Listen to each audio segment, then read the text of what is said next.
ये बात तो 60-40 की जो ये है प्रावधान है, उसी में आज मेरा भी सवाल था कि जो शिक्षकों की जो नियुक्ति हो रही है, जो 60% जो हम लोगों के लिए रिजर्व्ड कैटेगरी में आता है, उसमें भी हम लोग अपने लोगों को अकोमोडेट नहीं कर पा रहे हैं। एसटी के लगभग आपके 2008 पद सरेंडर होने के कगार पे हैं। एससी के आपके लगभग 940 पद सरेंडर होने के कगार पे हैं। विशेष रूप से ऐसे विषयों में संस्कृत, अंग्रेजी, मैथ्स, इकोनॉमिक्स, साइंस के लिए तो जो 60% पहले तो सरकार का चिंता होना चाहिए, जो आरक्षित पद हैं उसमें हम लोग अपने लोगों को कैसे अकोमोडेट कर पाए, क्योंकि अगर कल ये पद सरेंडर हो जाते हैं तो जो आरक्षित, जो उनका अधिकार है, जो उनका हक है, वो तक सरकार इनको नहीं दिला पाएगी। इसीलिए सरकार को मैंने अपने तरफ से ये मांग भी किया है और सलाह भी दिया है कि इन वर्गों के लिए न्यूनतम मार्क्स को कुछ साल के लिए इसे घटाया जाए, कुछ परीक्षाओं के लिए इसे घटाया जाए और साथ ही साथ इन्हें ओरिएंटेशन या ट्रेनिंग प्रोग्राम में रखा जाए। आज हम लोग बात करते हैं 100% आरक्षण का, आज बात करते हैं 90% आरक्षण का, मगर जो अधिकार हमें संवैधानिक रूप से मिला है उसमें भी तो हम लोग अपने लोगों को नहीं अकोमोडेट कर पा रहे हैं। इसके लिए सरकार क्या कर रही है, आज सबसे बड़ा मुद्दा ये है। बजट पे जो आपने देखिए, बजट का मेरा जो आज भाषण था वो लगभग 15 मिनट का था, मगर मुख्य रूप से मेरा यही कंसर्न है कि आज जब पूरे देश भर का अर्थव्यवस्था इतना खराब है, आज जिस तरह से रही अमीरी में और गरीबी में इतना बड़ा खाई है, उस खाई में आप गिरेंगे तो आप उभर नहीं पाइएगा, इतना बड़ा खाई है।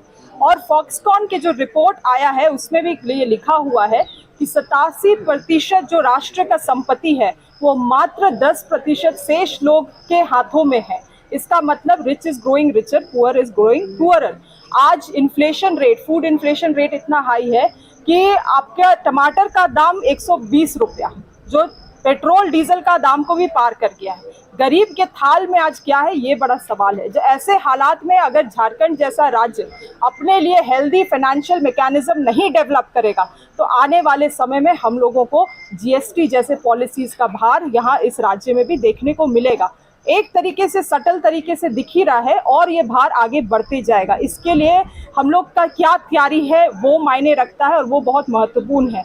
राज्य सरकार ने कार्यपालिकाओं का जो जवाबदेही, वित्तीय जवाबदेही होती है विधानमंडल के लिए, विधायकों के लिए, उसके लिए कई सारी समितियां बनाई हैं, संवैधानिक समितियां, एस्टिमेट कमेटी हुआ, पब्लिक अकाउंट कमेटी हुआ, अन्य कमेटी।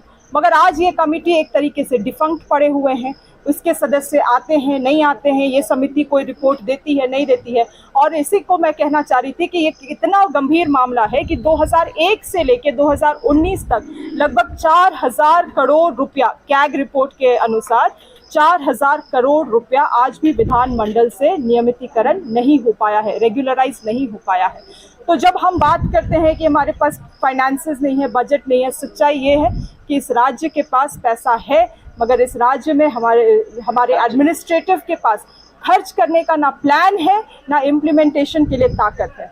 शिल्पी जी, मेरा सभी आप कह रहे हैं कि सरकार अच्छा काम कर रही है, तो दोनों कैसे हो सकता है? देखिए, आज मैंने इस चीज को भी कहा कि सरकार हमेशा नेक इरादा से बजट को लाती है और वो इरादा आज यहाँ पे भी देखने को मिला। सुखाड़ की स्थिति हो या तमाम चीज़ों को लेते हुए आज अनुपूरक बजट को लाया गया।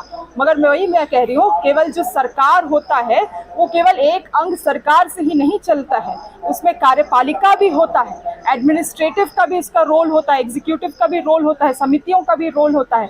आप केवल एक ही चीज कहना चाह रहे, अधिकारी आपकी नहीं सुनते, सरकार की नहीं सुनते, सरकार की मंशा कुछ और होती है, अधिकारी की आज जो मैंने रिपोर्ट दिया, आज मैंने जो डेटा दिया, वो किसी एक सरकार का नहीं है।